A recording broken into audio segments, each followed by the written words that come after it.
Friends, technical വോൾക്സിൻ്റെ പുതിയൊരു വീഡിയോയിലേക്ക് എല്ലാവർക്കും സ്വാഗതം. ഇന്നത്തെ വീഡിയോയിൽ നമ്മൾ ഉണ്ടാക്കാൻ പോകുന്നത് ഒരു വോൾട്ടേജ് ഡബിളർ സർക്യൂട്ടാണ്.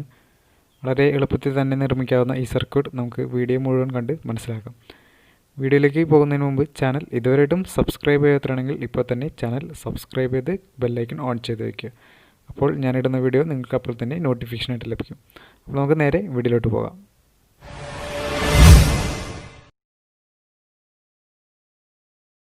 നമുക്ക് ആദ്യം തന്നെ ഇത് നിർമ്മിക്കാൻ ആവശ്യമായിട്ടുള്ള കമ്പോണൻറ്റ്സ് പരിചയപ്പെടാം. ഞാൻ ഒരു 12 500 മില്ലി ആംപിയറിൻ്റെ ട്രാൻസ്ഫോമറാണ് എടുത്തിരിക്കുന്നത്. 1 ആംപിയറേജിൻ്റെ ആയാലും 2 ആംപിയറേജിൻ്റെ ആയാലും കുഴപ്പമില്ല, നിങ്ങളുടെ കയ്യിലുള്ളത് നിങ്ങൾക്ക് ചൂസ് ചെയ്യാം.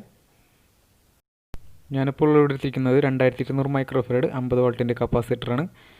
അത്രയും റേറ്റിംഗ് ഉള്ളത് എടുത്തില്ലെങ്കിലും കുഴപ്പമില്ല, അതിൽ താഴെയുള്ള റേറ്റിംഗ് ഉള്ള കപ്പാസിറ്റർ എടുത്താലും മതി. ഒരു 1000 മൈക്രോഫാരഡ് കപ്പാസിറ്റർ ചൂസ് ചെയ്താൽ മതി. 1000 ബിലോ ആയാലും കുഴപ്പമില്ല.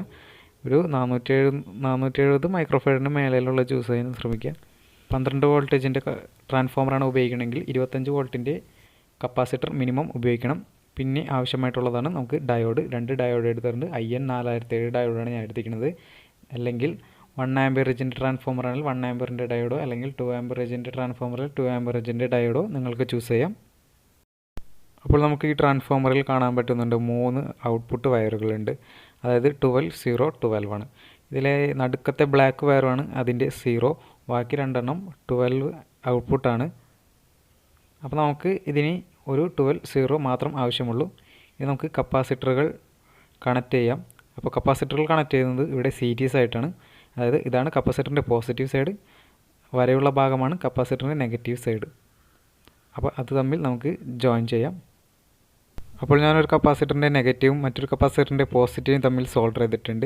വരെയുള്ള ഭാഗമാണ് അതിൻ്റെ നെഗറ്റീവ്, മറുവശം അതിൻ്റെ പോസിറ്റീവ് സൈഡുമാണ്. ഇനി നമുക്ക് ഈ കാണുന്ന ഒരു ഡയോഡ് ജോയിൻ ചെയ്യാം. കപ്പാസിറ്ററിൻ്റെ നെഗറ്റീവിലേക്ക് ഞാൻ ഡയോഡിൻ്റെ വരയില്ലാത്ത ഭാഗം സോൾഡർ ചെയ്ത് പിടിപ്പിച്ചിട്ടുണ്ട്. വീഡിയോയിൽ വ്യക്തമായിട്ട് കാണാൻ പറ്റുന്നുണ്ടെന്ന് കരുതുന്നു. അതുപോലെ ഇനി കപ്പാസിറ്ററിൻ്റെ പോസിറ്റീവ് സൈഡിലേക്ക് ഡയോഡിൻ്റെ വരയുള്ള വശവും നമുക്ക് സോൾഡർ ചെയ്ത് പിടിപ്പിക്കാം. കപ്പാസിറ്ററിൻ്റെ പോസിറ്റീവ് സൈഡിലേക്ക് ഡയോഡിൻ്റെ വരയുള്ള ഭാഗം ഞാൻ ജോയിൻ ചെയ്തിട്ടുണ്ട്. ഇനി 2 ഡയോഡുകൾ കൂടിച്ചേരുന്ന സ്ഥലത്തിലേക്ക് നമുക്ക് ഒന്ന് സോൾഡർ അപ്ലൈ ചെയ്യാം. ഞാൻ അവിടെ സോൾഡർ അപ്ലൈ ചെയ്തെടുത്തിട്ടുണ്ട്.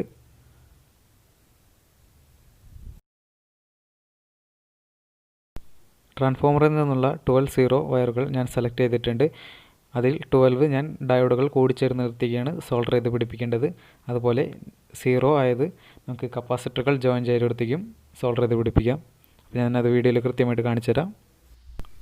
ട്രാൻസ്ഫോമറിൽ നിന്നുള്ള 12 ഞാൻ ഡയോഡുകൾ കൂടിച്ചേർന്ന് നിർത്തിക്ക് സോൾഡർ ചെയ്ത് പിടിപ്പിച്ചിട്ടുണ്ട്. ഇനി നമുക്ക് 0 ആയത് നമുക്ക് കപ്പാസിറ്ററുകൾ ജോയിൻ ചെയ്തെടുത്തേക്ക് സോൾഡർ ചെയ്ത് പിടിപ്പിക്കാം. ട്രാൻസ്ഫോമറിൽ നിന്നുള്ള ബ്ലാക്ക് വയർ ഞാൻ കപ്പാസിറ്ററുകൾ ജോയിൻ ചെയ്ത സ്ഥലത്തേക്ക് സോൾഡർ ചെയ്ത് പിടിപ്പിച്ചിട്ടുണ്ട്. അതിൽ ട്രാൻസ്ഫോമറിൽ നിന്നുള്ള ഒരു 12 നമുക്ക് ജസ്റ്റ് ഒന്ന് മടക്കി വയ്ക്കാം. ആ 12 നമുക്ക് ആവശ്യമില്ല. ഇനി നമുക്ക് ഔട്ട്പുട്ട് വയറുകൾ പുറത്തേക്ക് എടുക്കാം. അതിനായി ഞാനൊരു വെള്ള വയർ കപ്പാസിറ്ററിൻ്റെ നെഗറ്റീവ് സൈഡിലേക്ക് ജോയിൻ ചെയ്യുകയാണ്. കപ്പാസിറ്ററിൻ്റെ നെഗറ്റീവ് സൈഡിലേക്ക് ഞാനൊരു വെള്ള വയർ സോൾഡർ ചെയ്ത് പിടിപ്പിച്ചു. ഇനി നമുക്ക് മറ്റൊരു വെള്ള വയർ ഉപയോഗിച്ച് കപ്പാസിറ്ററിൻ്റെ പോസിറ്റീവ് സൈഡിലേക്കും സോൾഡർ ചെയ്ത് പിടിപ്പിക്കാം. ഞാൻ ഔട്ട്പുട്ട് വോൾട്ടേജ് എടുക്കാനായിട്ട് ഇവിടെ 2 വെള്ള വയറുകൾ ആണ് ഉപയോഗിച്ചിരിക്കുന്നത്. നിങ്ങൾക്ക് നിങ്ങളുടേതായ രീതിയിൽ കളർ കോഡ് യൂസ് ചെയ്യാം. ഞാൻ ഇവിടെ ജസ്റ്റ് 2 വയർ എടുത്തുന്നുള്ളൂ, കളർ കോഡൊന്നും ചൂസ് ചെയ്തില്ല. ഇനി നമുക്ക് മെയിൻ സപ്ലൈ 220 വോൾട്ട് കണക്റ്റ് ചെയ്യാം. അതിനായി ഞാനൊരു 2 പിൻ കോഡ് വയറാണ് ഉപയോഗിക്കുന്നത്. ഇതിൻ്റെ അകത്തേക്ക് ഈ വയറുകൾ ജസ്റ്റ് ഒന്ന് ഇൻസേർട്ട് ചെയ്തതിന് ശേഷം നമുക്ക് പ്ലഗിൽ കുത്തി ഓണാക്കി നോക്കാം.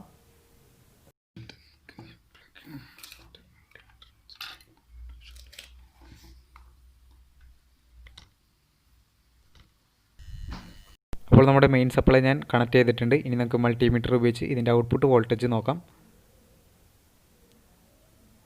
അപ്പോൾ 33.7 വോൾട്ടേജ് നമുക്ക് ലഭിക്കുന്നുണ്ട്.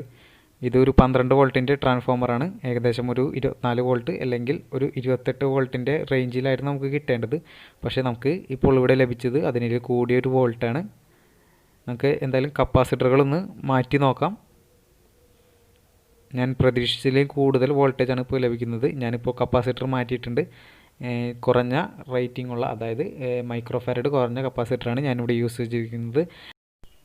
കപ്പാസിറ്ററുകൾ മാറ്റിയതിന് ശേഷം നമുക്ക് ഇവിടെ കൂടിയ വോൾട്ടേജാണ് കിട്ടുന്നത്. ഏകദേശം 35 വോൾട്ടേജ് വരെയും നമുക്കിവിടെ ലഭിക്കുന്നുണ്ട്.